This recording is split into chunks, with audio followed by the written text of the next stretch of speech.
estamos iniciando mais um episódio do podcast Vida Empreendedora. Agradeço por vocês estarem aqui novamente conosco e hoje eu tenho um convidado muito especial, que é o querido Vitor Costa.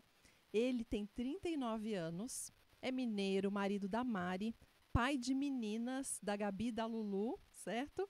Empreendedor, investidor, empresário, palestrante, mentor e, por último, mas não menos importante, vendedor ou resolvedor de problemas. Olha que vocês vão ter muitos insights hoje, hein? Atualmente ele tem um Instituto de Desenvolvimento Humano, é head de uma unidade de negócios de uma multinacional brasileira de tecnologia, investidor e conselheiro de startups.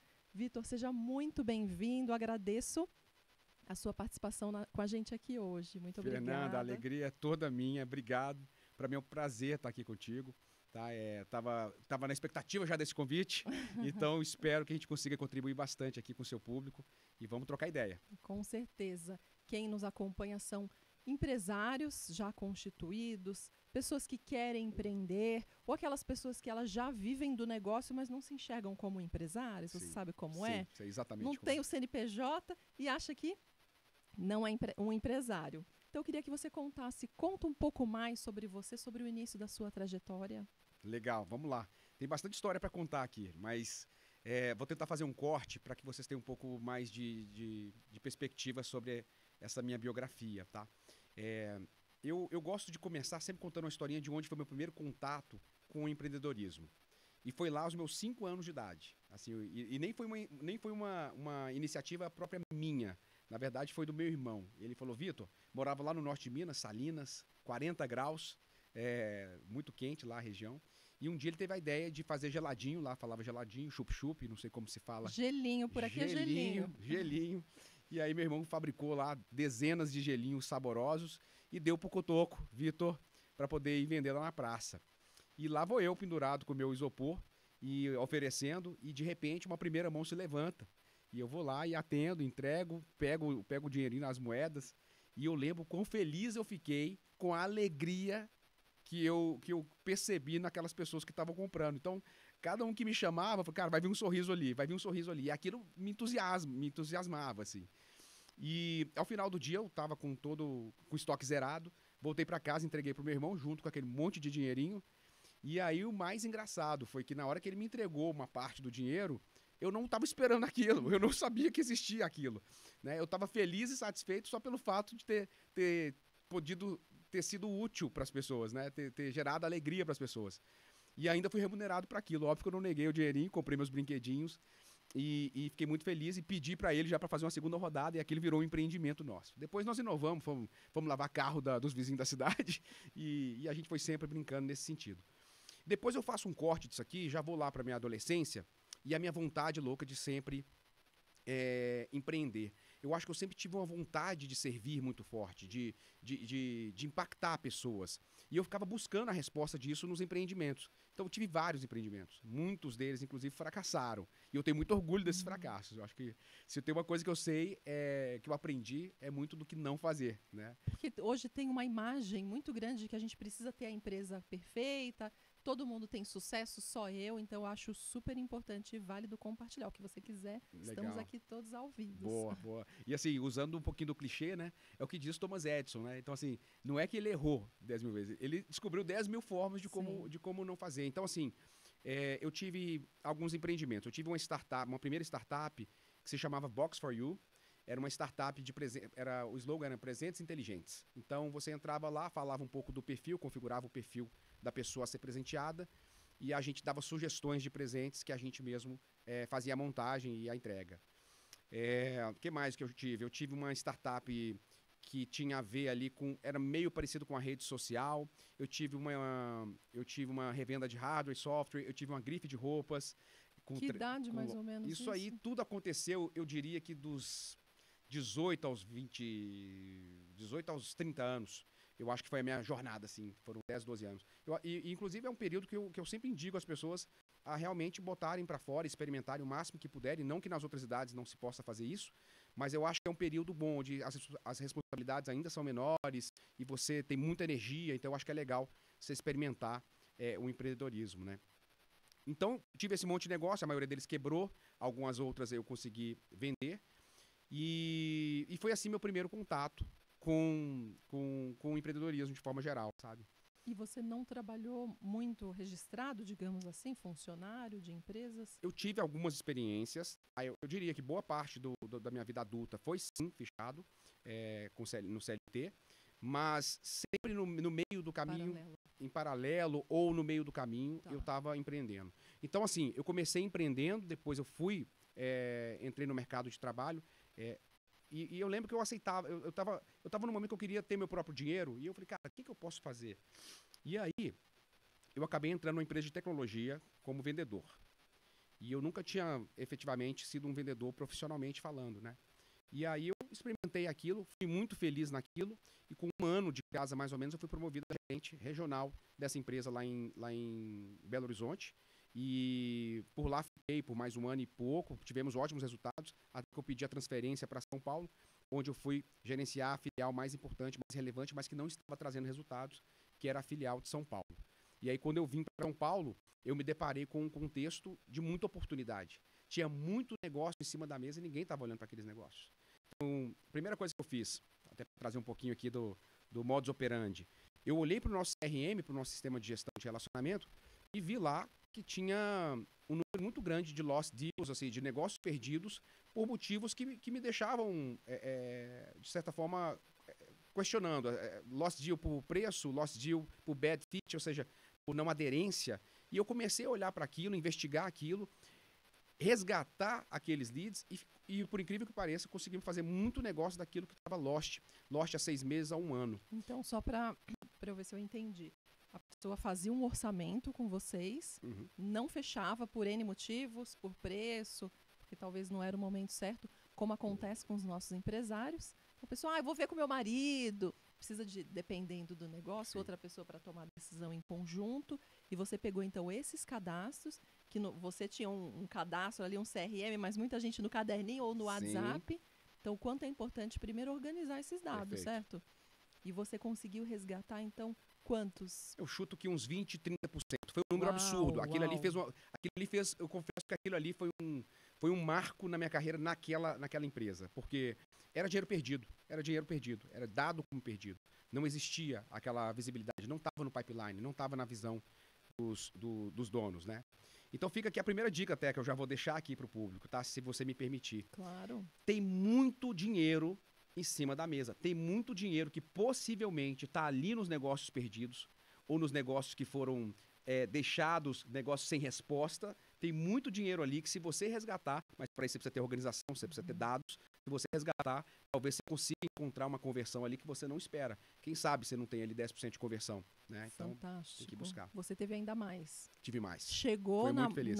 nessa filial chegando, então. Cheguei chegando. E eu tava no auge, assim, da testosterona, vamos dizer assim. Tava com meus 23 anos, talvez, 24 anos. E com vontade de fazer acontecer. E outra, Fernanda, não tinha muita opção. Tava chegando em São Paulo, mineirinho, sem network nenhum. E a empresa não tinha uma estrutura de marketing com geração de leads e tudo estruturado ainda. Tava começando a construir isso. Cara, ou eu ia pro 1 a 1, tentando abrir novas conversas e tudo mais, ou eu olhava o que eu já tinha. E o que eu tinha de material? O que eu tinha de insumo? Eu tinha o CRM. Só que o CRM com negócios ganhos, eu poderia ir lá buscar upsell e cross-sell. E eu fui fazer isso. Quem já estava na base, importante deixar isso claro, quem já estava na base, eu fui lá buscar novos negócios e novos produtos para serem ofertados. Mas onde estaria o meu grande trunfo era exatamente nos negócios que ninguém estava vendo, perdidos. Isso, muitas vezes o cliente, o empresário, ele tem vários produtos para vender, ele está acostumado a vender sempre o mesmo para o cliente, e os outros produtos o cliente dele compra em outros lugares. Perfeito. Então você fez isso também. Quem já era cliente, eu vou oferecer novos produtos para aumentar o ticket médio, melhorar resultado, e com o cliente que eu já tenho. Exatamente. Em mãos, já tenho contato, com um custo baixíssimo. É muito mais comum do que você imagina. Olha só, cross-sell e upsell, para pensar comigo. CAC zero. É custo de aquisição de cliente zero. Você não tem investimento na aquisição daquele cliente, porque ele já está na sua base. Então, não faz sentido você não estar explorando aquela base e explorando quais outras oportunidades que você tem lá. E não só dos produtos e serviços que já estão na sua prateleira, mas eventualmente novos produtos que podem surgir a partir da Sim. demanda do seu cliente. Então, assim, ter um diálogo apurado, presença dentro da base é absolutamente importante. Ouvir o cliente. Ouvir o cliente. Que é simples, mas a gente não faz Não sempre. faz. Assim, eventualmente, eu acho que a gente tem o conceito, talvez um conceito mais infantil de relacionamento com o cliente. Da gente achar que relacionamento com o cliente é perguntar se está tudo bem. Isso faz parte, isso é importantíssimo. O cliente gosta dessa atenção, gosta desse cuidado. Mas, muitas vezes, é procurar e farejar oportunidades para melhorar a vida dele, é o que é o verdadeiro relacionamento. Sim. Então, você imagina, se você em conversas estruturadas, numa cadência com o seu cliente, você consegue falar, cara, você falou de uma coisa aí que... Peraí, você falou que você está com problema em tal lugar, você falou que você está com... Porra, isso aqui pode ser um insight para eu poder trazer para dentro de casa e, quem sabe, voltar com uma oferta no segundo momento. Então, tá sempre com as anteninhas em pé, percebendo e pescando qualquer oportunidade que possa sair da boca do seu cliente. Fantástico. Vendas está na sua veia, então. É inevitável. E é engraçado falar de vendas na minha veia, porque eu, assim, tirando aquele episódio lá de pequeno que eu contei para vocês, lá na minha adolescência, até quando eu fui entrar nessa empresa como vendedor, eu passei por um processo muito difícil, assim, de aceitação da ideia. Eu tinha preconceito com vendas. Então, até porque a nossa cultura leva muito para isso, né? Vendedor é o aproveitador, é o que quer tirar vantagem, é o cara que vende avião caindo. Para pensar na essência dessa frase. Vender avião caindo, ou seja, o cara que te engana. Eu não admiti a tese de exercer uma profissão que quer enganar os outros, né? Então, eu lutei muito. Depois disso, eu tive uma segunda crise que era, cara, eu não queria me sentir menor do que o outro. E muitas vezes as pessoas têm essa percepção. O vendedor é menor do que o interlocutor, porque eu estou pedindo para você comprar. Isso é outra percepção. Sim. E é totalmente indevida, né? E por último, não menos importante, eu também vivi a fraude. A fraude interna, eu achar que eu não era capaz de ser vendedor. Então isso tudo foram coisas muito complicadas assim, nessa construção dessa carreira em vendas. E eu fui quebrando cada um desses tabus, fui quebrando cada um desses paradigmas. Internamente. Internamente. E eu fui entendendo, com muito conhecimento, eu fui estudando muito, eu fui fazendo vários cursos, buscando conhecimento, eu fui entendendo que, na verdade, é exatamente o oposto disso tudo. O vendedor, ele é um verdadeiro facilitador, ele é um mediador, ele é um resolvedor de problemas. Você leu aí na minha apresentação. Para quem tem algum tipo de dificuldade com a palavra vendas ou com a profissão vendedor, se entenda como um resolvedor de problemas. Você é o cara que está sempre mapeando, farejando, encontrando problemas e resolvendo esses problemas. E quem é que não quer ter seus problemas resolvidos, né? Com certeza. Que fantástico. Conta pra gente, então, depois desse episódio, você foi para essa empresa, ficou quanto tempo lá?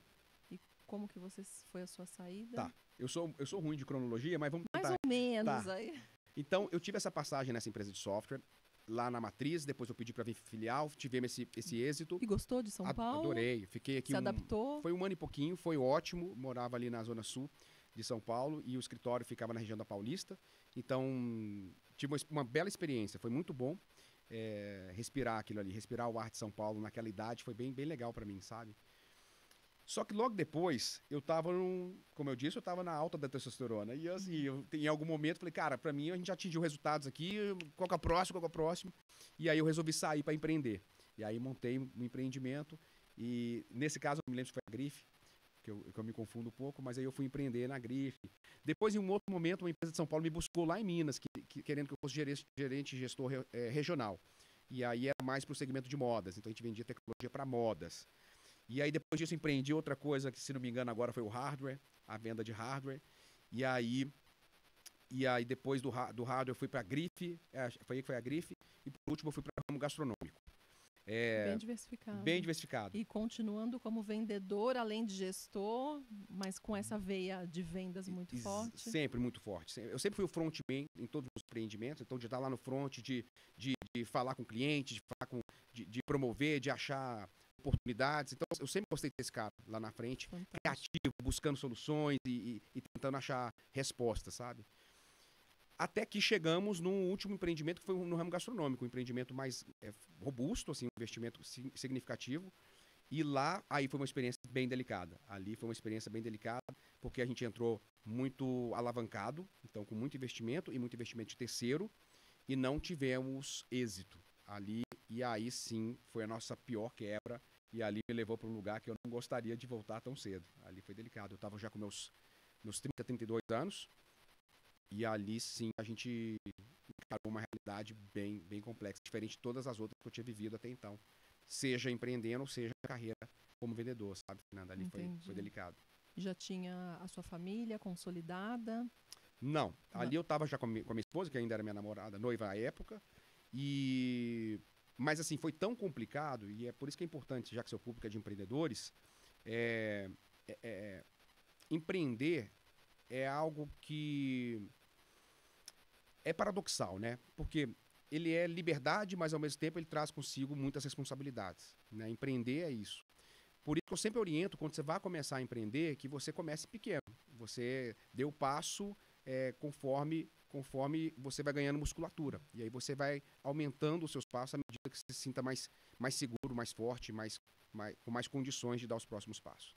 Não quer dizer que não vão ter janelas de oportunidade que vão te puxar para fazer passos de crescimento mais acelerados. Mas no meu caso, por exemplo, nesse em específico, a gente deu um passo maior que as pernas. Então a gente entrou com um investimento muito robusto, envolvendo o terceiro e tudo mais. E lá, a queda, então, obviamente, que tem que ser muito maior. E a queda foi muito grande. Eu era noivo da minha esposa, e eu me lembro que o cenário, fim assim, só para poder fazer o apanhado daquele cenário, eu estava, ao final disso, fumando quase 2 maços de cigarro por dia, bebendo todos os dias. Eu estava no ramo gastronômico, né? Então, eu costumo brincar que eu estava bebendo o lucro líquido todo, né? Mas eu estava bebendo todos os dias. Meu relacionamento estava realmente esfarelando, não estava conseguindo administrar aquilo. Os cobradores começaram a aparecer. E aquilo tudo, a minha saúde foi ficando debilitada, eu estava pesando 108 quilos. Então, assim, estava tudo muito complexo. E aí foi onde eu realmente cheguei no que eu costumo chamar, assim, quando eu conto a minha história, eu cheguei no meu fundo do poço. E quando eu chego ali, naquele buraco ali, negro, eu falo assim, o fundo do poço, ele não é bom só pelo fato de que só tem uma direção disponível, que é para cima. Mas é bom também porque ele é silencioso. Eu lembro que eu olhava assim e falava, cara, que vida é essa que você está levando?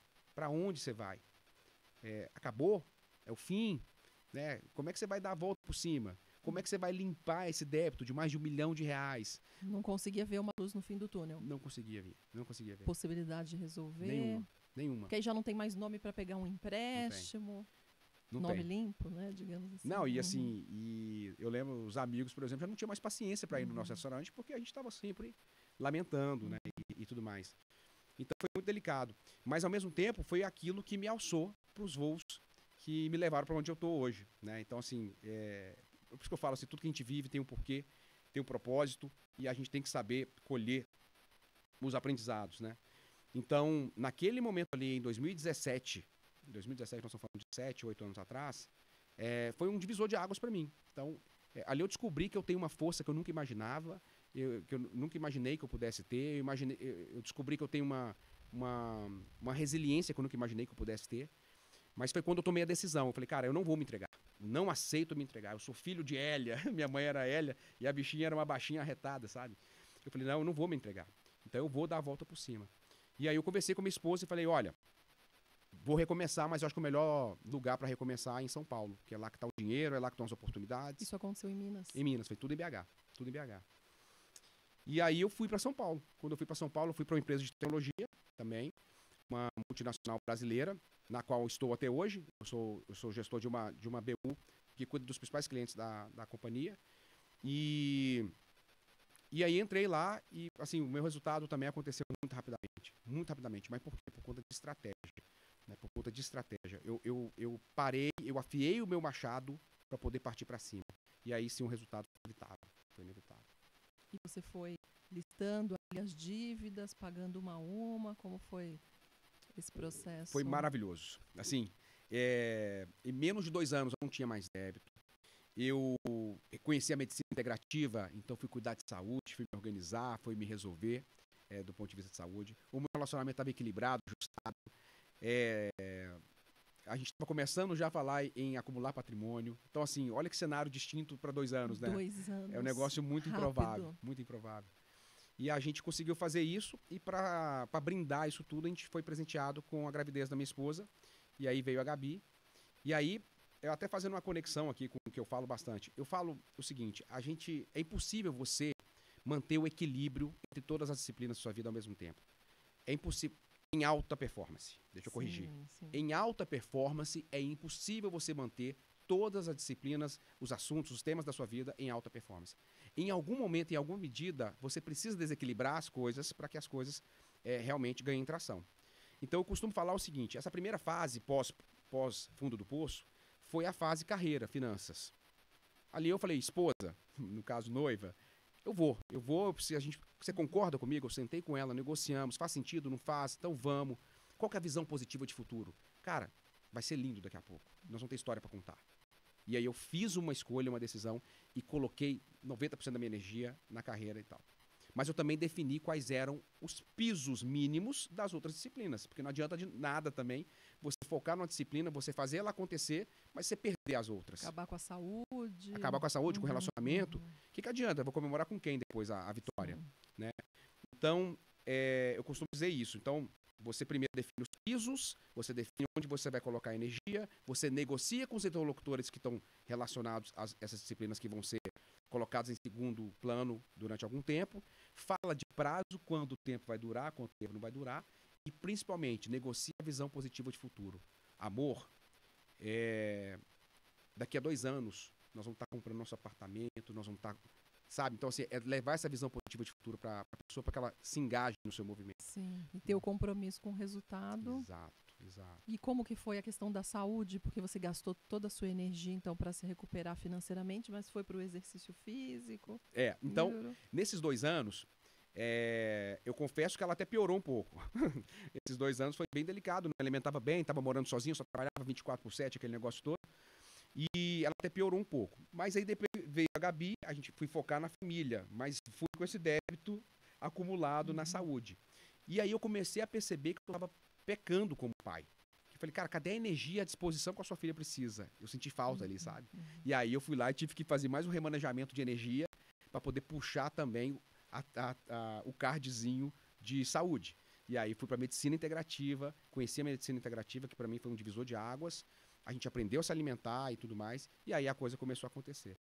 Com um pouco mais de tempo, a minha vida estava toda harmonizada, não vou desequilibrada, porque eu não acredito muito no equilíbrio, propriamente dito, como eu acabei de explicar.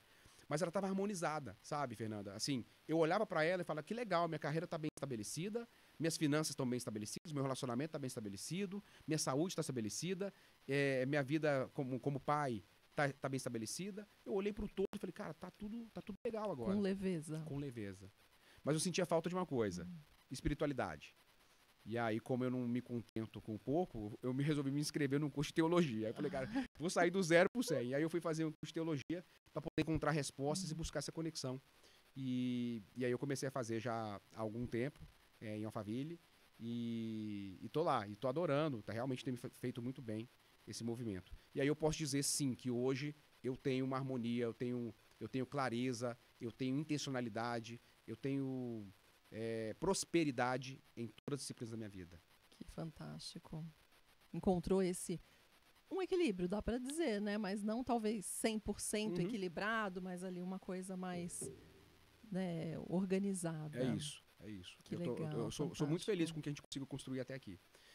Então, e assim, eu não posso deixar de dar o mérito de boa parte da construção, em especial da velocidade da construção, às vendas.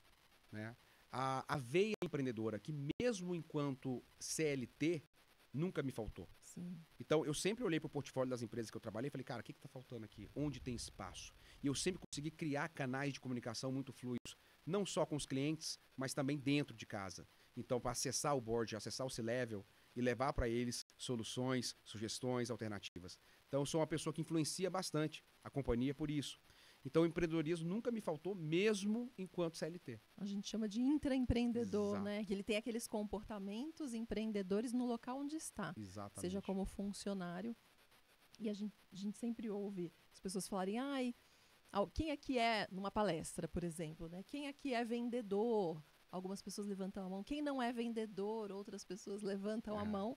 E o quanto que todos nós somos vendedores, você falando de um certo preconceito, ou por N motivos, a pessoa que trabalha ali no financeiro, ela acha que não vende, mas no dia a dia a gente O vende. tempo todo. Vende para a família uma ideia, um projeto, vou decidir onde vamos jantar hoje, cada um compartilha a sua ideia, persuasão, Isso. que é algo importante, negociação, a gente está trabalhando comportamentos empreendedores a todo momento. Então, para você, todo mundo é vendedor. Todo mundo é vendedor, inevitavelmente. Mas eu já consegui aceitar a tese de que nem todos vão aceitar essa tese. Eu aceitei a tese de que nem todos vão aceitar essa tese. E aí eu consigo achar caminhos para poder levar essa pessoa a vender, muitas vezes sem ter que se assumir como vendedor. E tá tudo bem. Né? Então, uma das formas é mudando o nome da coisa. Tá, então beleza, você é um problem solver, vou deixar chique. Você é um problem solver, você é um resolvedor de problemas. Né? E aí você começa a despressurizar o nome da coisa. Né? No final do dia, você está persuadindo, você está convencendo, você está argumentando. Então você está vendendo. É inevitável que você esteja vendendo. Né? Para pensar, um louco há 2000 anos atrás veio cheio de teses mirabolantes, se colocando como tal. Cara, ele teve que vender uma história, vender uma tese, vender um storytelling. E ele convenceu, e convenceu tão bem que tem 2000 anos que a gente está aqui replicando o modelo, sabe? Que a gente está aqui seguindo os preceitos que foram trazidos por ele. Então, todos nós somos vendedores. É inconcebível pensar diferente disso, sabe, Fernanda? E resolver problema também é uma arte e quão necessário. Né? Eu preciso ouvir mais o que o outro está dizendo, qual que é a dificuldade, fazer perguntas certas também. Perfeito. Fazer as perguntas, porque tem gente que conversa menos, aí você faz perguntas fechadas que a resposta é sim ou não, não vai trazer grandes argumentações, grandes respostas. Mas então entender, ter esse feeling para buscar a pergunta certa, entender a necessidade da pessoa para ver dentro ali do que você tem a oferecer, de que forma que você consegue solucionar o problema dela. Isso se encaixa em qualquer negócio? Qualquer negócio. Olha só, a arte de fazer perguntas, para mim, ele é muito mais do que uma habilidade. É um superpoder. A gente tem uma intuição de que vender, por exemplo, ou papéis parecidos com isso, eles nos levam a crer de uma forma automática de que a pessoa tem que ser falante, a pessoa tem que ser extrovertida, né? Todo mundo acha, quando uma pessoa é falante, isso aí tem tudo para ser vendedor. Quando, na verdade, não necessariamente isso procede. A pessoa que é analítica e que sabe fazer as perguntas certas, explorar do outro, esse cara tem mais chance ainda de ter êxito nas vendas do que um falante que não sabe ouvir. Tá? O ouvinte, então, no caso, que investiga. Sai na frente. Certamente sai na frente. Então, você imagina, quando você senta com um cliente e faz perguntas preferencialmente abertas, esse cara, obrigatoriamente, vai ter que construir respostas. A partir da resposta dele, você vai lá e constrói nova pergunta baseada naquela resposta. Você vai para um segundo nível que talvez ele já não tenha a resposta pronta. O que acontece? Posso aprofundar um pouquinho só aqui? Por favor. Já pega papel e caneta aí. Vamos lá, porque isso aqui é muito importante. Olha só, a gente já tem um monte de resposta pronta. Todo mundo tem um monte de script pronto. O que você faz? Ah, tá. O que você gosta de... Tá. E muitas vezes nem para pensar, para responder. Tá tudo automático. Se você faz as mesmas perguntas para o seu cliente, para o seu lead, ou para quem quer que seja, ele está preparado para dar as mesmas respostas. Agora, quando você inverte a lógica, quando você faz uma pergunta que ele não está esperando, de preferência uma pergunta aberta, você obriga ele a ir lá, acessar, sair do modo automático e ir lá acessar para trazer uma resposta. E nessa resposta, certamente vão trazer informações que são muito preciosas para você entender o que de fato toca aquele interlocutor. Então, se eu te pergunto uma coisa de forma abrangente, você me dá uma resposta longa e eu capto uma palavra que você falou assim, senti a verdade do que a Fernanda está buscando aqui. Essa palavra demonstra a verdade. Ela não está procurando por isso, ela está procurando por isso. E aí você começa a explorar aquilo de forma que, quanto mais profundo você chegar, é inevitável você chegar numa conexão emocional. Porque você tirou ela daquele modo script e levou ela para um modo que exigiu que ela tivesse que se conectar com ela mesma. Sim. E aí a conexão emocional acontece. E quando a conexão emocional acontece, as chances do sim é absolutamente maior. São absolutamente maiores. Lembrando que você está resolvendo um problema dela. Exato. Você está solucionando a necessidade dela, algo que ela precisa. Então, acreditar no seu produto, no poder dele de resolver a situação, torna tudo muito mais fácil. Perfeito, perfeito. Imagina uma loja de colchões.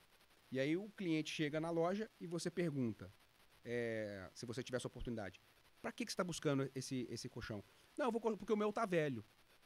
Essa é uma resposta que já está no automático. Agora, se você senta, obviamente que eu não sei em quais contextos isso é possível de ser aplicado ou não, mas se você consegue ter um momento para sentar e conversar, me conta, qual foi a última vez que você comprou o seu colchão? Ah, tem uns 10 anos, 10 anos. Ah, tem uns 10 anos, eu tinha acabado de casar e tal. Ah, 10 anos, você tinha acabado de... Nossa, deve ter sido legal montar a casa, né? E aí vocês viverem aquilo, etc, etc. Então, por que você demorou tanto tempo para me comprar? Ah, não, eu tava esperando um momento oportuno para vir comprar. E aí, tá, e como é que você imagina quando esse colchão estiver lá? O que vocês esperam ver ali e tudo mais? Você tá o tempo todo fazendo perguntas que vão fazendo conexões emocionais. Esse cara, ele lembrou de quando ele comprou. Mesmo que não tenha uma lembrança efetiva, clara, objetiva, do dia do casamento, do dia da compra, o que é que seja, ele está fazendo uma relação direta que a compra foi feita no momento feliz da vida dele. Sim. E agora você está tentando trazer ele para uma nova perspectiva que é o que esse novo colchão vai trazer de memórias lá na frente. E aí o tempo todo você está colocando uma camada de conexão emocional sem que ele nem mesmo perceba. E a decisão de compra é emocional. Fernanda, é isso que o empresário tem dificuldade de entender, e os vendedores também. As compras, as vendas acontecem por uma conexão emocional. A decisão é emocional. Você justifica pelo racional. Então você precisa primeiro gerar conexão emocional para que a venda já esteja estabelecida. Você precisa também dar argumentos tangíveis e racionais para que ele possa justificar a decisão dele. É esse o jogo. Quando você mata essa charada, a coisa assim acontece de uma forma absurda. Fantástico. Foi isso que você aprendeu então na sua carreira e começou a aplicar para ter bons resultados. Exato. Entender o que tem ali por trás, trazer uma conexão, tentar se conectar com o cliente. Eu não gosto de muitas fórmulas, que às vezes tem o passo a passo, e as pessoas falam, cada um é diferente, então a gente precisa ter sensibilidade para entender se o cliente ele gosta de ficar mais à vontade, eu vou deixar ele, depois eu chego. Eu acho que quando eu estou conectada com a pessoa, tudo funciona melhor. Exatamente. Eu consigo entender, perceber como que ele funciona, como que ele não funciona, e tá aberto ali, acho que de coração aberto para solucionar essa necessidade. Tem gente que tem muito julgamento também, às vezes, do vendedor, né? Total, isso ainda acontece, eu acho isso tão absurdo. Total. Eu tinha um professor muito simples, mas totalmente estruturado financeiramente, mas se vestia de forma simples. Ele falou que foi comprar um carro, ele foi 3 vezes para tentar comprar. Ele falava, eu tô com dinheiro aqui. E ninguém atendia. Não atendia. Então hoje a gente fala, nossa, as pessoas são diferentes, cada uma do seu perfil, no seu estilo, mas todas com necessidades. E se eu estou disposta a solucionar uma necessidade, tem que estar atenta aos detalhes. É isso. Eu lembrei de um caso aqui. Tem uma experiência profissional de vendas antes daquela que eu contei, que eu me lembrei agora. Tive uma passagem rápida em loja de shopping. Eu estava na adolescência, eu estava doido para ter meu próprio dinheirinho, eu quis ir para a loja de shopping, fui vender numa loja de relógios. E aí eu lembro, fim de ano, 10 pessoas na fila, você tem uma fila a ser seguida, quem é o próximo a atender. E eu era o último da fila, tinha acabado de atender. E entrou uma pessoa com um biotipo que levava a crer não ser o adequado para aquela loja. Então, assim, o preconceito, e vamos ser honestos, existe o tempo todo. Você julga o tempo todo as pessoas pela forma com que elas falam, que se vestem, etc. E é natural, e não tem como mudar isso. E sempre vai ser assim. E sempre vai ser assim. Então, e eu lembro que nenhum queria ir, sabe? Assim, ficou aquele negócio e tal. E eu levantei a mão e falei, gente, se ninguém vai, eu vou, porque a pessoa tá ficando desconfortável e constrangida ali. Né? Não, pode ir, mas você não vai, né? Não vamos mexer na fila. Falei, beleza, eu sou o último. Já é o último mesmo. Fui lá, atendi a moça e ela tirou um relógio tirou o relógio, não, ela pegou o celular dela, abriu pra mim e falou assim, esse relógio que você tem, eu não esqueço do nome, era o Scuba, que era o relógio mais caro que tinha na Swatch na época aqui no Brasil. Eu falei, tenho sim. E eu pensei, meu Deus, o relógio mais caro. E ela, então tá, pega um desse pra mim. Foi só isso, a ordem dela. Foi uma venda de 30 segundos. Peguei, ela pagou em cash. Inclusive, me entregou R$50 a mais sem querer. Eu tive que correr atrás do shopping pra poder devolver. Olha. E ela comprou de imediato. Então, assim, apesar do julgamento, cara, assim, é muito importante. Primeiro, o vendedor tem que ser profissional, né? Eu acho que, assim, independente do segmento que você tá, você tem que saber que você tem uma missão ali que é de atender bem todo e qualquer lead que esteja à sua frente. né? Seja gerado pelo seu marketing ou seja que entrou na sua loja, se seu negócio for um ponto físico, né? Você tem que atender bem, você tem que dar um bom dia, boa tarde. Isso aí é o mínimo que você tem que fazer como ser humano, nem digo como vendedor, né? Mas muitas vezes o seu julgamento também está equivocado, como foi o caso aí desse exemplo que eu dei e esse exemplo do seu professor. Então tem que ficar muito atento com isso. Você não teve esse julgamento ou porque estava no final da fila, falou, não tem nada a perder mesmo? Não, é porque tem um pouco de sensibilidade. Aí tem muito a ver com criação e tudo mais. Eu sempre fui um cara muito sensível. Eu sou aquela pessoa que, se deixar, fica 3 horas conversando com o porteiro quando chega em casa, mesmo sendo de madrugada. Então, assim, eu penso, esse cara tá aqui sozinho, não tem ninguém para conversar. Então, isso sempre foi muito meu. Então, mesmo se fosse o segundo, o primeiro da fila, eu possivelmente estaria lá à disposição para atendê-la, né? Mas eu não vejo isso ser muito comum de todas as pessoas. Não é né? mesmo? E todo mundo se arrependeu, olha, eu devia ter ido. Essa história Fica a lição, essa né? história ficou. Que bacana. Mas você falou também, assim, só para resgatar, Fernanda, pergunta, vamos começar do começo, assim, venda, o que é venda? Venda é troca, né? Venda é você entregar para alguém uma solução, a resolução de uma dor, ou a satisfação de um desejo, né? E em troca de dinheiro, né? Então é basicamente isso. Então, assim, eu considero uma profissão muito nobre, porque você consegue fazer o terceiro feliz, você fica feliz sendo bem remunerado com a renda variável, e a sua empresa ou o seu fabricante, ou o que quer que seja, também fica feliz porque tá entrando dinheiro no caixa. Então, é uma relação de ganha, ganha, ganha. Todo mundo sai feliz. Agora, o que as pessoas, as empresas, costumam mais errar em vendas? Eu acho que tem vários erros icônicos. Você, como consultora de empresas e tudo mais, deve pegar bastante desses casos. Na hora de você estabelecer uma meta, por exemplo, eu vejo muita empresa, até hoje, mesmo com toda a informação disponível, criando meta do além. Eu acho que dá para vender 3 vezes mais. Eu acho que dá para vender 2 vezes mais. Mas se eu observar qual que é a capacidade produtiva, ou qual que é a capacidade de entrega, ou se eu observar qual que é a capacidade comercial necessária para aquilo, se eu observar as taxas de conversão, se eu observar... Então, assim, se você não tiver esses dados, essa métrica, é impossível você criar uma meta realista, né? Uma meta que de fato faça sentido. Vai ser na base do feeling, né? Então, eu acho que o primeiro erro já começa aqui, né? Então, eu acho que você tem muito mais maturidade e experiência para poder falar sobre planejamento, inclusive de metas, mas isso é um ponto que eu gostaria de tocar, sabe? Para a gente explorar aqui. Se os empresários tivessem mais zelo para olhar, para medirem, primeiro, que muitos nem medem, né? Mas para medirem e depois para consumir esses dados da forma mais efetiva possível, a gente teria metas mais sólidas, mais concretas, resultados mais concretos, mais previsibilidade, mais visibilidade, né? Isso certamente ia ser um trunfo para a empresa, né? Fantástico. Então, eu posso analisar, minha empresa é nova, eu não tenho histórico de venda.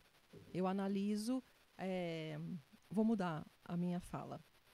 Eu tenho um histórico de vendas, a minha empresa tem mais de 1 ano. Então, a primeira coisa que eu faço, eu olho lá, um ano atrás, quanto que foi vendido? Qual que foi o meu esforço de vendas para ter esse resultado? Então, se eu colocar um esforço maior, seja em divulgação, seja em fazer contato com aquele cliente que eu já tenho o cadastro dele, em melhorar a minha venda de produtos complementares ali no dia a dia, eu entendo que precisa ter várias estratégias para aumentar essas vendas, certo?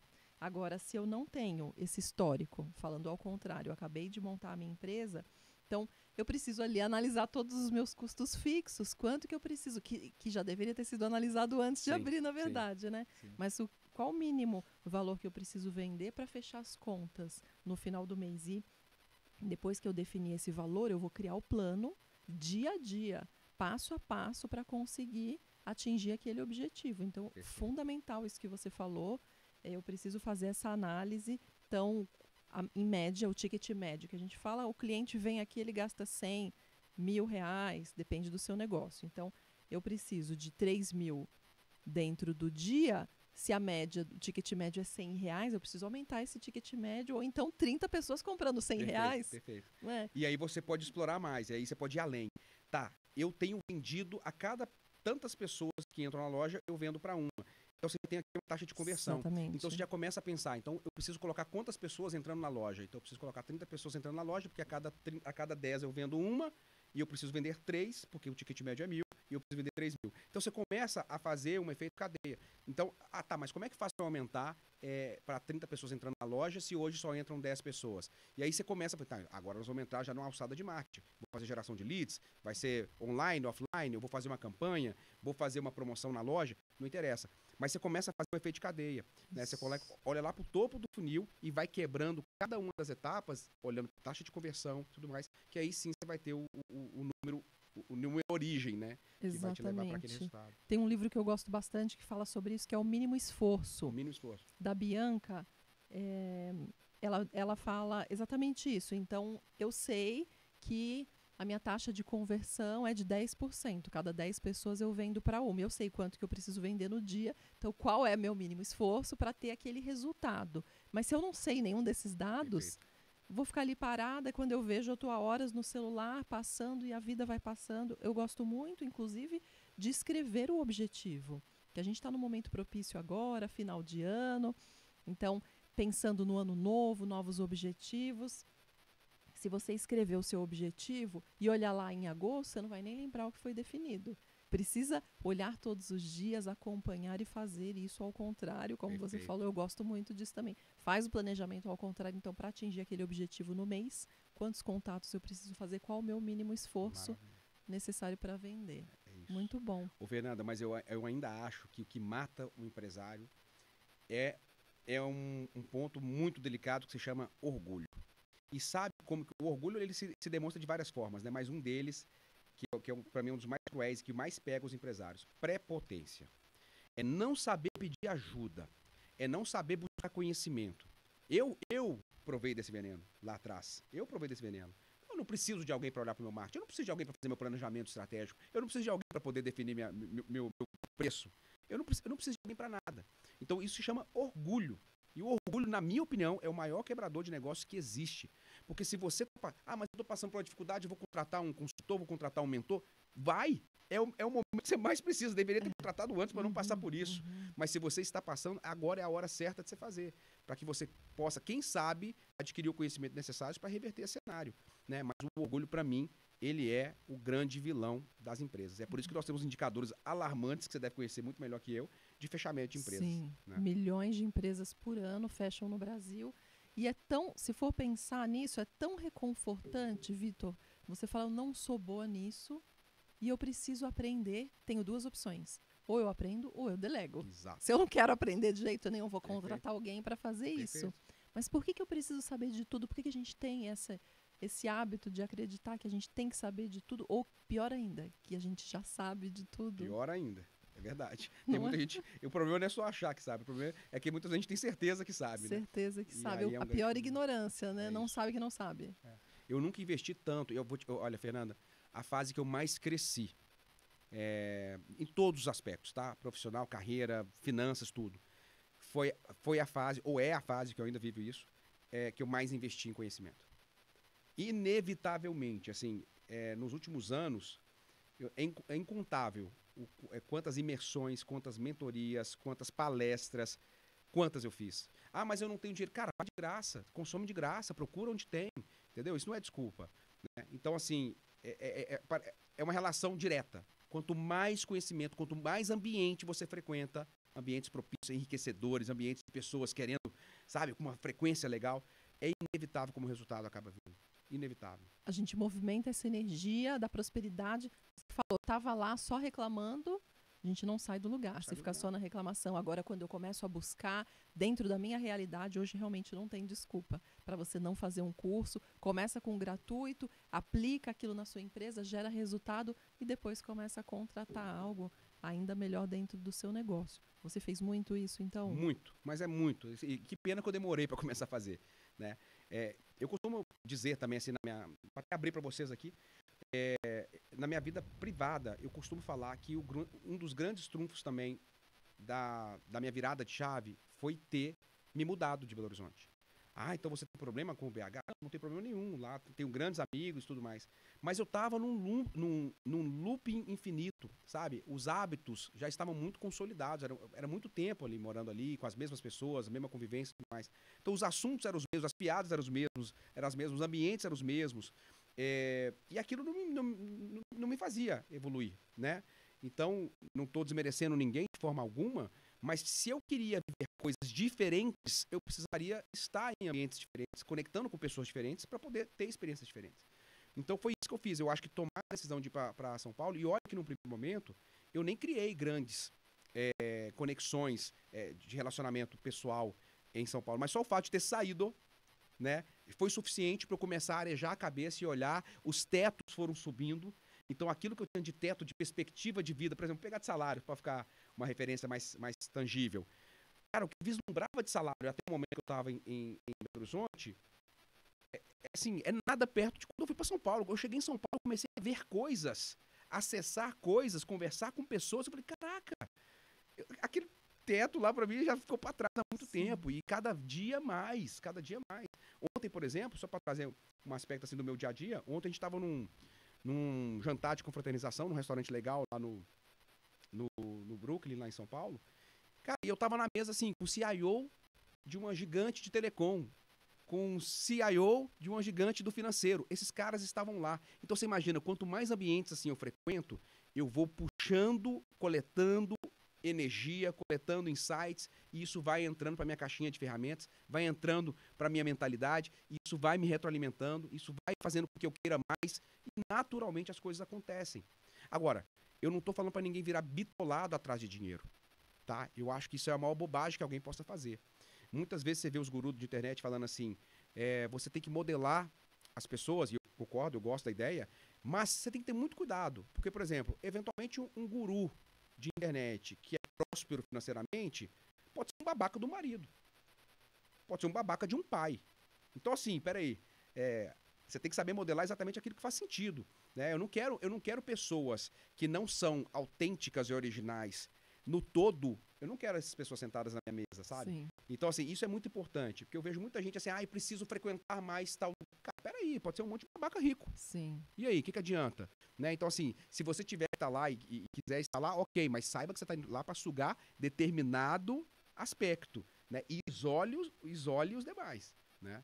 Então, assim, esse é um zelo que eu acho que as pessoas têm que ter, em especial para quem está nessa busca de fazer essa virada de chave brusca, sabe?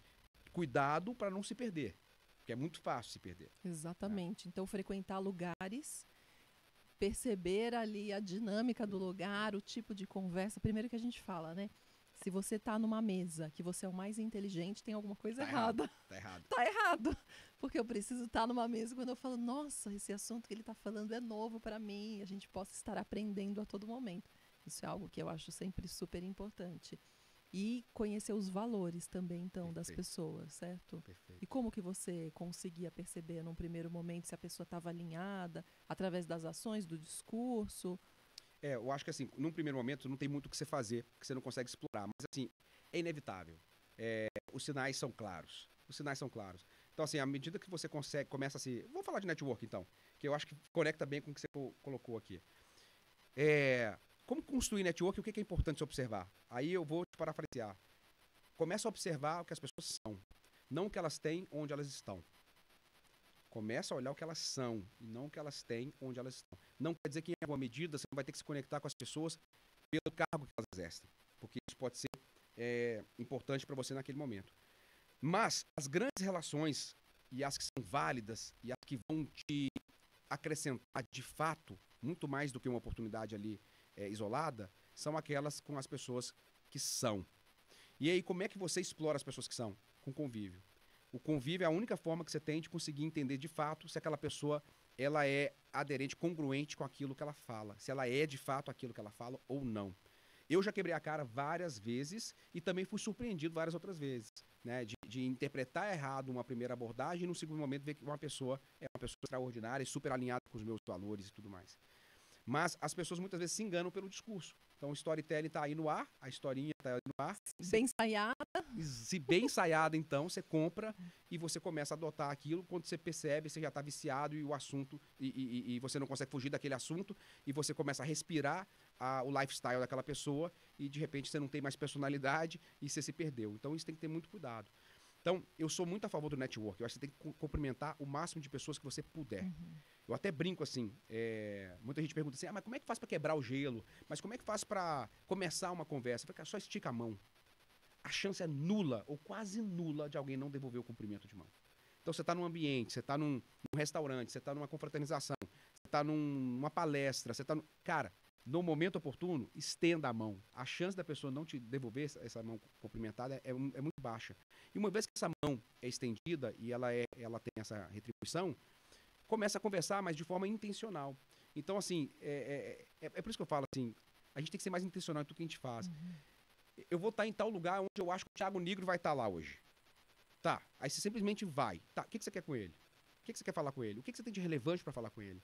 Ou qual o pedido relevante você tem que fazer? Como que você vai chamar a atenção dele? Ninguém pensa, aí chega lá que aí no improviso e fala assim, nossa, eu sou seu fã. Cara, ele tá ouvindo isso o tempo todo. Então você não quebrou padrão de comportamento. Você tá falando algo que todo mundo fala. Você tem que quebrar padrão de comportamento. Tenha a palavra certa, a frase certa que você vai falar. Eu sou intencional ao ponto... Eu vou te falar isso aqui, Fernanda, olha que engraçado. Quando eu fui fazer a entrevista em São Paulo para essa empresa, eu estudei a vida inteira do diretor à época. Então, eu fui para o Instagram, fui para a rede social, fui para LinkedIn, vasculhei o nome dele na internet, vasculhei o nome da esposa, né? E consegui montar uma visão de quem que era aquele cara, qual era o hábito dele, qual era o comportamento, gostava de vinho, tinha 2 filhas, etc, gostava de campo e tal. Quando eu fui para a entrevista, foi uma entrevista que durou 3 horas, que era um cargo bem relevante, eu tive uma facilidade absurda de gerar o que se chama na PNL rapport, que é uma conexão. Então, assim, por quê? Eu sabia exatamente quem era ele. Então, eu soube usar as informações que eu tive, sem ser falso, sem ser mentiroso, de forma autêntica, original. Eu jamais falo que gosto de mim sem gostar, porque eu sei que ele gosta. Mas, peraí, esse é um assunto que também me interessa. Então, é um assunto que eu devo colocar em evidência, porque vai rolar ali uma conexão. E você vai trazer para a conversa, então, algo que vocês realmente tenham conexão. Nenhum fingimento ali. Não se sustenta. Utilizar, exatamente. Se você quer relações duradouras, não vai sustentar. Na primeira ida ao bar, só para ser literal aqui, na primeira ida ao bar vai se provar que você não tem aquele hábito, né? Então, assim, muita gente... É fácil você fazer isso. É por isso que eu falo persuasão, e é uma das coisas que eu ensino, inclusive, no meu método. Persuasão é um negócio muito delicado. E é por isso que toda vez que eu falar de persuasão, eu tenho que colar junto uma disciplina que se chama ética. Porque é muito fácil. É muito fácil você saber usar as palavras, os gatilhos, etc., para poder convencer o outro de fazer aquilo que você entende que é o melhor para ele. Então, se você não tiver ética, olha que caca que isso pode virar. Você pode convencer o cara a fazer algo que não vai fazer bem para ele. Ou que ele não precisa. Para mim, não tem nada mais frustrante do que ver um vendedor fazendo uma venda de alguma coisa para alguém que a pessoa não precisa. Ou que a pessoa não vai usufruir. Né? Há uns 15, 20 anos atrás, tinha na época das enciclopédias. Não sei se você lembra. Lembro, claro. E assim, não que seja um problema vender enciclopédia e, de fato, você está fazendo bem. Você está levando conhecimento para dentro da casa das pessoas. Mas, no meu caso, por exemplo, nós já tínhamos 3 em casa. Mas o cara era tão bom de persuasão que convenceu meu pai a fazer o investimento numa 4ª. E eu lembro que minha mãe ficou revoltada com aquilo, e eu assisti aquela cena, e talvez isso tenha ajudado, inclusive, a construir um pouco do preconceito com o vendedor que eu já tive, de falar, cara, por que esse cara vendeu um negócio que meu pai já tinha 3 enciclopédias que a gente nem consumia? Consumia para fazer trabalho escolar. Então, assim, esse cara usou persuasão de uma forma, na minha opinião, antiética. Sim. Né? Então, assim, não havia necessidade. Eu não quero vender para quem não precisa ou para quem não vai ser beneficiado pelo Vai vender uma só vez, a pessoa não vai gostar de você, não vai comprar novamente, não vai te indicar. Então não vale a pena. Não vale a pena. Além de ser antiético, ainda não vale a pena, porque não sobrevive. Né? Exatamente. Os meus clientes hoje, pra você ter noção, Fernando, são clientes que eu construí há 5, 6, 7 anos. Então, assim, é uma base que eu construí lá atrás, quando eu vim para São Paulo, e eles estão comigo até hoje. Então, assim, porque existe confiança mútua. Eu sou o vendedor que mais adora falar não para cliente. Adoro falar não para cliente, porque não tem algo que consolida ainda mais a minha posição de confiável, de verdadeiro e etc., do que isso. Cara, não vou te vender isso porque não faz sentido para você isso agora. Vocês não estão preparados para isso agora. Não é o momento para isso agora. Na hora certa eu vou ser o primeiro a te falar, mas agora não. Cara, esse cara vai desconfiar de mim quando? Se eu estou abrindo mão de botar dinheiro no meu bolso. Exatamente, fica muito mais verdadeiro. Exatamente. A gente estava falando de networking. Eu estou imaginando aqui o ambiente, talvez, que você vive com acesso.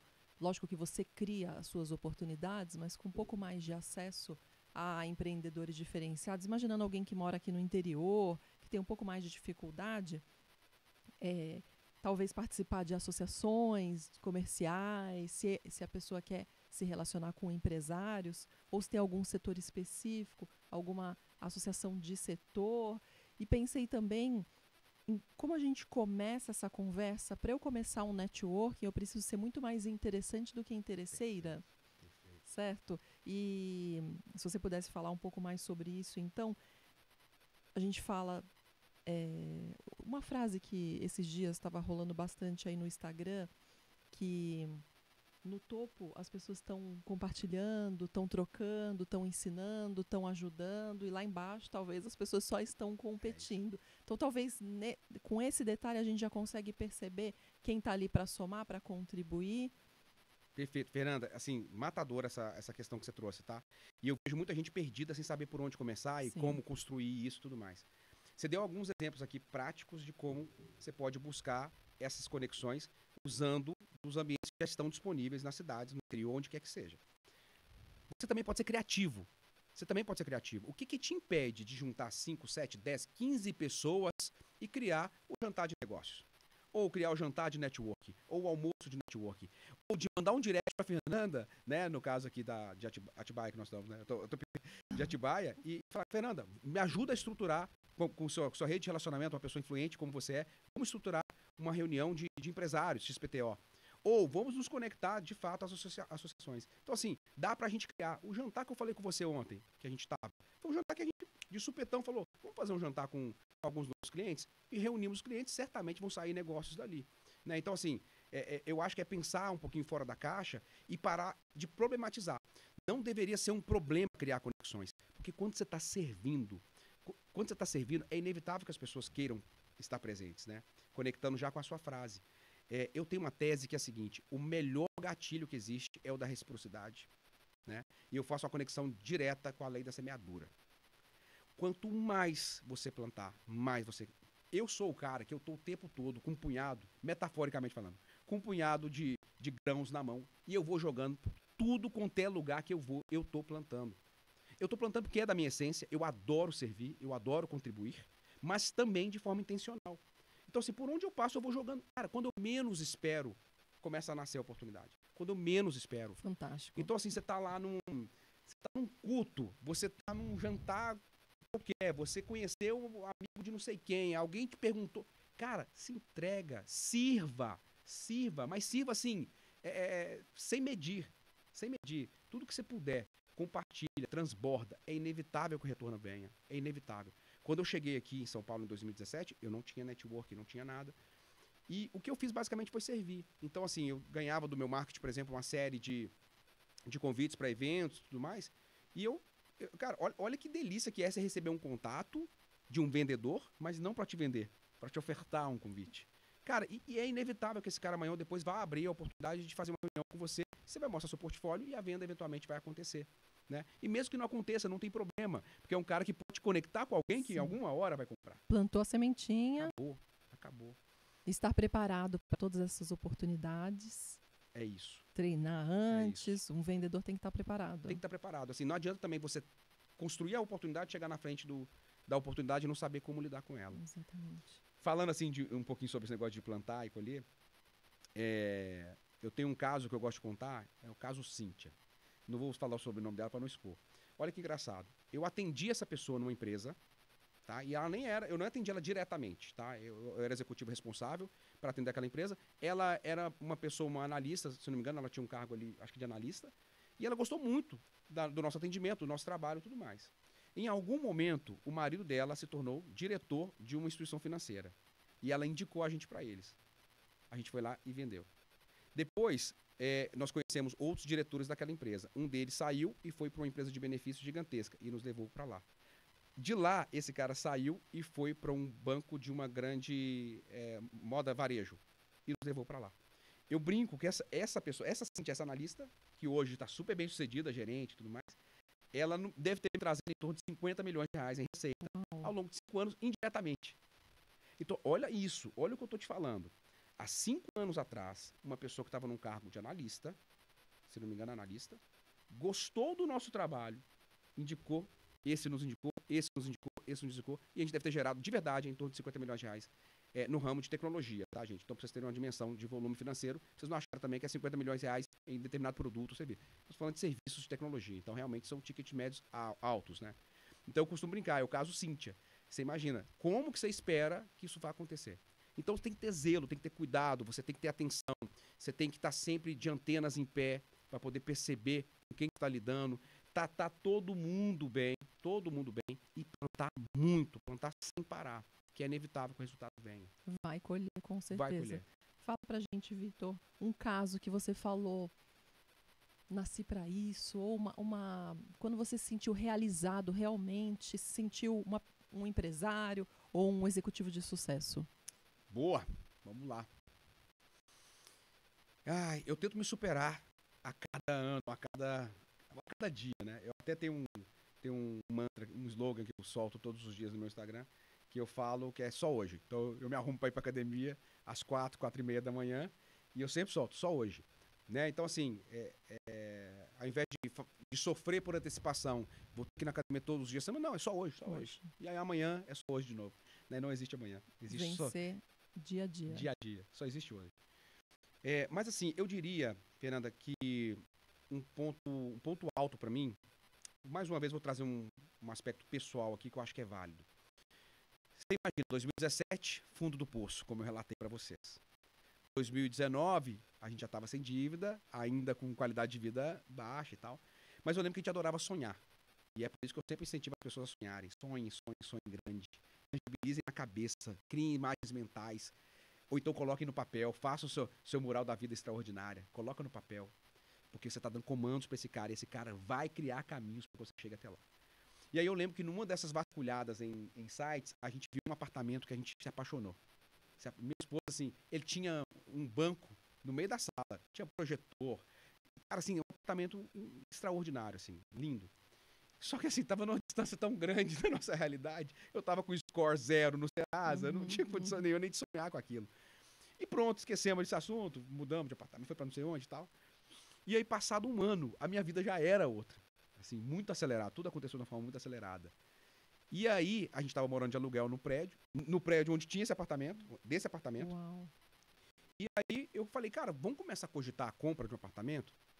Para nossa surpresa, esse apartamento ainda estava anunciado. Aí eu até arrepio só de falar. Esse apartamento é nosso. Nossa. Então, assim, um ano e pouquinho depois, a gente realizou esse projeto de ir lá comprar exatamente aquele apartamento que, em outro contexto, era algo absolutamente inatingível. De repente era nosso. Então, assim, isso serviu para brindar o sucesso que eu estava conseguindo ter na minha carreira naquele momento, sabe? Então, eu acho que esse foi um grande, grande marco. Tiveram vários outros, mas esse foi um grande marco. Se quiser falar de projeto, especificamente, assim, eu atendo grandes corporações. Então, eu tenho uma carteira de clientes robustos. Uma delas é uma gigante telecom e a gente foi responsável por refazer o aplicativo de autoatendimento dela, né? E telecom, geralmente, todo mundo reclama, né? É uma relação difícil. Sim. Mas a gente conseguiu pegar o aplicativo deles e tirar da nota 2.8 nas lojas e levar para uma nota 4.4. Então, foi extrema qualidade. Aquilo ali nos impulsionou a ganhar vários outros projetos, vários outros clientes. E esse é um caso que eu tenho bastante orgulho de ter trazido. Vou trazer mais um. Ótimo, por favor. Que esse aqui também vale. Eu lembro que em 2018, a gente estava numa concorrência para conduzir a transformação ágil de uma gigante também. E a gente era o patinho feio, porque apesar da nossa empresa ser uma empresa parruda, a gente estava lidando com globais lá. Então eu cheguei lá, olhei para um lado, olhei para o outro, falei, meu Deus, quem eu estou encarando aqui? Né? E a minha estrutura era pequena ainda de consultoria para fazer aquela jornada. E eu lembro que muitas vezes até dentro de casa houve desconfiança, tipo, sério que você vai gastar energia com isso, cara? E eu fui resiliente, eu gerei 26 versões diferentes de proposta, foram 15, 20 reuniões. E eu lembro que o resultado da RFP da concorrência saiu exatamente no dia que a Gabriela, minha filha, nasceu, 2 horas depois. Eu tinha acabado de chegar, a primeira filha. Então, assim, pra mim é muito fácil lembrar a data do aniversário do contrato, porque foi exatamente no dia que minha filha nasceu. Então, eu ganhei essa concorrência contra tudo, contra todos. Resiliência. Eu acreditei que era possível, eu botei na minha mente, eu criei a imagem mental de eu recebendo aquele telefonema e aquilo aconteceu. Óbvio que isso tudo, sem técnica, nada adianta, só pra gente voltar. Tá? Mas eu diria que o mais importante é mentalidade. Se você tiver a mentalidade certa, mentalidade de próspera, uma mentalidade propositiva, A técnica é só um detalhe. A técnica é só um detalhe. É necessária, mas é só um detalhe. Conta pra gente, você ensina isso, tudo que você aplica com tanta maestria na sua vida, você vivencia realmente? Eu vivo isso. E uma coisa que começou a me incomodar muito ao longo dos últimos 2 anos, talvez, é o quanto eu estava vendo gente foda, com perdão da expressão, sem resultado. Eu olhava para terapeutas, mentores, pequenos empresários, e olhava, como assim vocês não estão tendo resultado? Se eu estou vendo um monte de gente que não entrega nada tendo resultado, não é possível. E eu fui identificando e entendendo que ali existia um bloqueio de fato com vendas. É uma resistência, um receio, um medo que bloqueia as pessoas de atingir o resultado que elas merecem, que elas deveriam estar. E pior, sem levar o propósito delas adiante. Então, a partir do momento que alguém não leva o propósito adiante, ela está deixando de contribuir com a vida de alguém. Para pegar um exemplo bem pesado, assim, quando você pega um terapeuta ou um mentor familiar ou conjugal. Se esse cara não está vendendo, ele está deixando casamentos que não precisavam acabar acabando. Você tem noção do peso que é isso? Você não está vendendo, você está permitindo que casais que não precisavam se divorciar se divorciem. Você não está vendendo, você está permitindo que famílias sejam dissolvidas. Você não está vendendo, você está permitindo que empresas quebrem. Sonhos, né? Vão pelo ralo. Exatamente. Então, assim, isso começou a me tocar de uma forma absurda. Eu sempre falei pra mim assim, eu quero ajudar pessoas, eu quero tocar, eu quero participar da transformação das pessoas. E eu não estava achando a resposta de por onde eu ia fazer isso. E aí, depois, fazendo várias imersões, várias áreas e mentorias, eu consegui entender, cara, o meu propósito é ajudar a fazer com que os propósitos das outras pessoas cheguem aonde eles devem chegar. Então, eu montei uma estrutura que se chama CPM, é o meu método, comunicação estratégica, persuasão e influência e mentalidade próspera. Com esses 3 pilares, é impossível você não ter resultado. É impossível você não ter vendas, é impossível você não crescer e não prosperar. Então, eu criei essa estrutura, criei esse método, que se tornou um infoproduto, que já vai estar disponível já nas plataformas aí na Hotmart. Vou lançar minha mentoria em grupo agora no final do ano, para início em janeiro. Atendo individualmente, mas não tenho vagas disponíveis neste momento. E também, se tudo der certo, agora no começo do ano, a gente vai ter a nossa primeira imersão, que vai ser uma imersão para transformar. Assim, são imersões não na linha motivacional, mas numa linha ativacional, para as pessoas saírem de lá com vontade de fazer, mas com tudo aquilo que ela precisa para, de fato, começar a executar no dia seguinte, sabe? Então, é isso que eu tenho respirado hoje e é isso que tem me dado energia para acordar todos os dias cheio de disposição. Fantástico, vários produtos. Então, esse infoproduto ainda não foi lançado, mas se eu quiser, eu posso acessar pelas redes sociais, te acompanhar. Que Pode. Canal que passa pra gente? Eu tento entregar bastante nas minhas redes sociais. Então, anota aí, o meu Instagram é Victor Costa 10x, tá? Me segue lá e lá eu entrego conteúdos diariamente.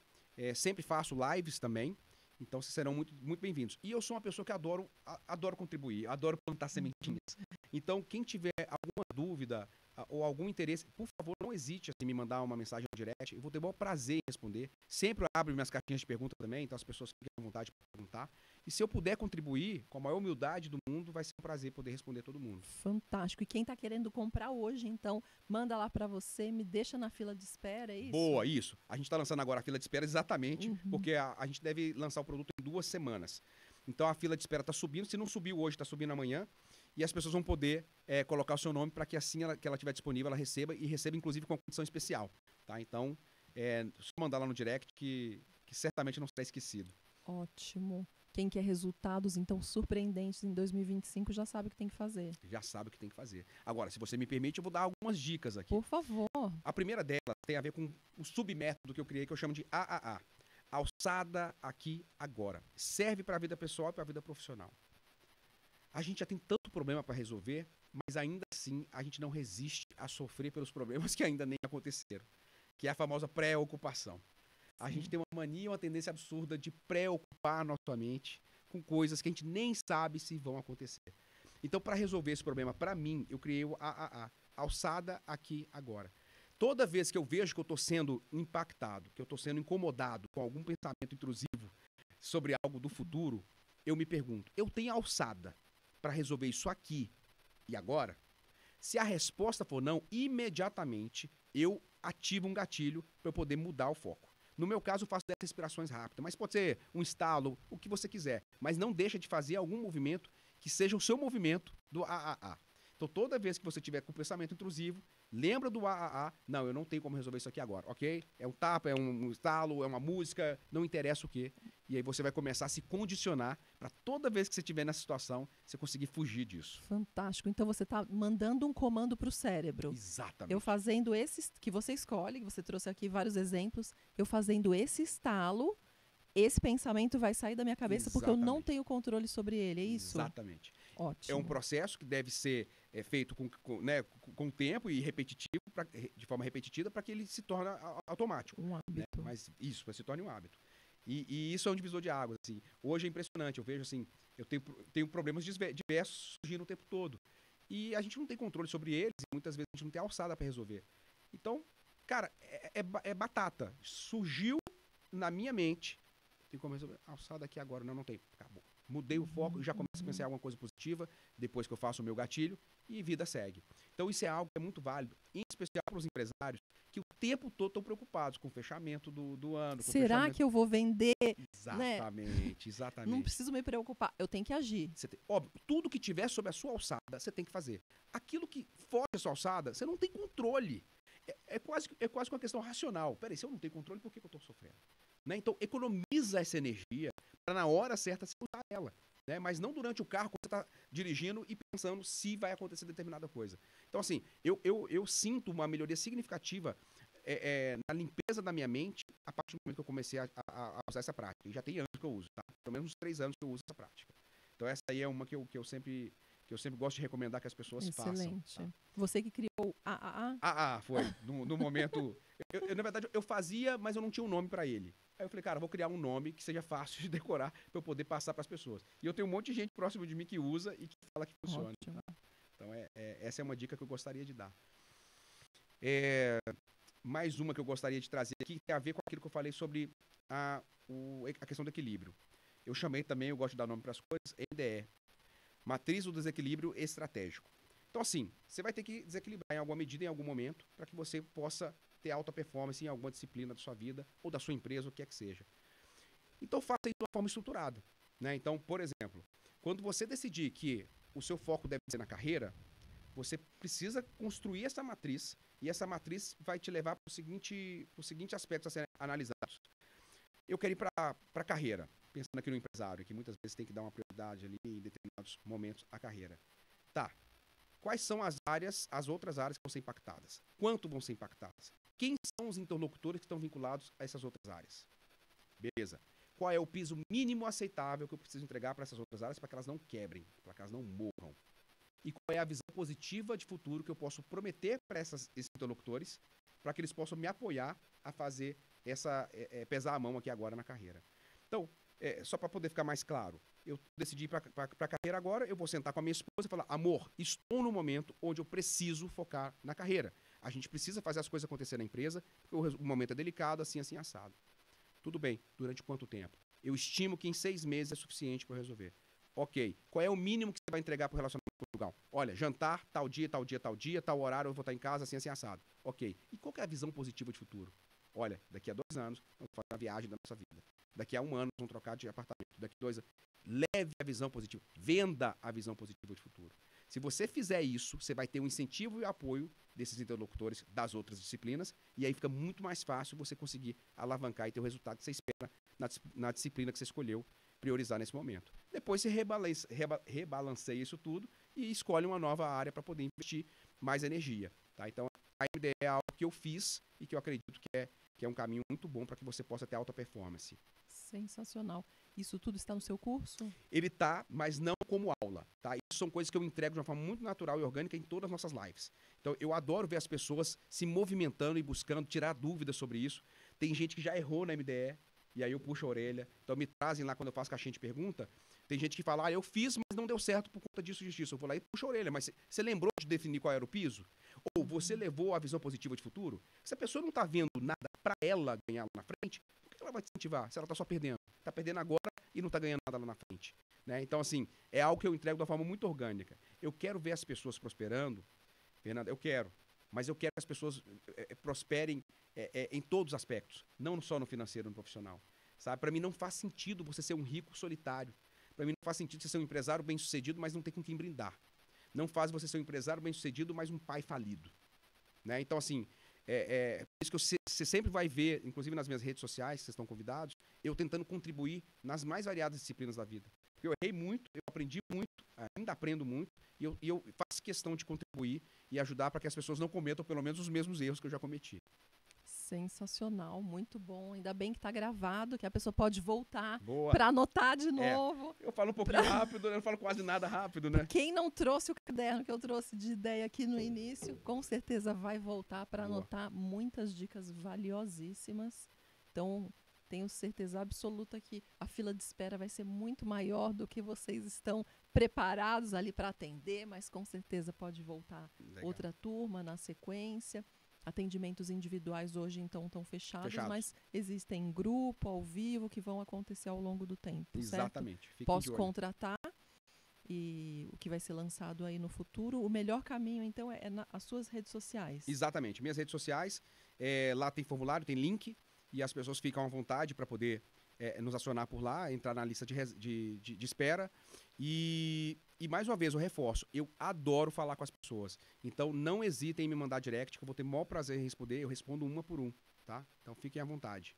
Muito bom. Quer dar algum recado final? Vamos lá. Assim, a gente está falando com empresários, né? Vocês, empresários, vocês são, de fato, por mais clichê que pareça, a locomotiva, né, do nosso país. Então, assim, vocês têm um papel fundamental na nossa sociedade. Não só um papel econômico, mas um papel social, um papel de inovação, um papel de mentalidade para o nosso povo.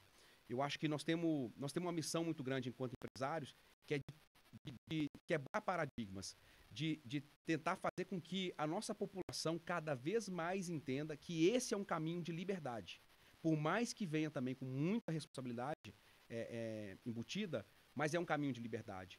É você, de fato, poder construir uma trajetória em busca da resolução de problemas dos outros, né, ou da satisfação dos outros, viabilizando a construção de emprego, de economia. Então, assim, eu acho que isso é uma missão. Se todo empresário entender que a gente tem que ir muito além da busca pelo lucro e começar a contribuir de forma clara e objetiva com a nossa sociedade para criar uma nova mentalidade, eu acho que nós vamos ter um Brasil, no seu caso, uma cidade, um estado, um Brasil, muito melhor daqui a alguns anos. Então, assim, faça a sua parte, pequenininho. Disponibilize um pedaço do seu tempo para dedicar para as pessoas, para formar pessoas. Né? Então, assim, essa é a dica que eu dou. Mais uma vez, eu estou falando aqui de compartilhar. Não tem algo que me toque mais do que compartilhar, transbordar. Então, faça a sua parte e certamente todos nós vamos colher frutos de uma sociedade mais madura e mais empreendedora. Fantástico, Vitor. Agradeço muito a sua presença aqui com a gente hoje, a sua troca, a entrega. O objetivo principal do podcast Vida Empreendedora é que os empreendedores conheçam a vida dos nossos convidados, as dificuldades que eles enfrentaram, como conseguiram superar cada uma delas. Com certeza a gente conseguiu dar o recado hoje e que tragam alguns insights. Então, o que aplicar no dia a dia de forma... Tudo que foi falado aqui com baixíssimo custo. Exato. Custo muito zero. Agradeço novamente, então, a sua presença aqui. Foi muito rico e vamos nos encontrar no seu curso, que eu serei uma aluna em breve. Foi um prazer. Obrigado a vocês. Foi um prazer estar aqui. De verdade, assim, eu sou um grande admirador do seu trabalho, tá? E espero que a gente possa continuar essa conexão de forma cada vez mais intensa. Vamos continuar. Estarei muito mais em Barueri, em Alphaville daqui para frente. Vambora. Obrigada. Então, obrigada, pessoal. Tchau, tchau.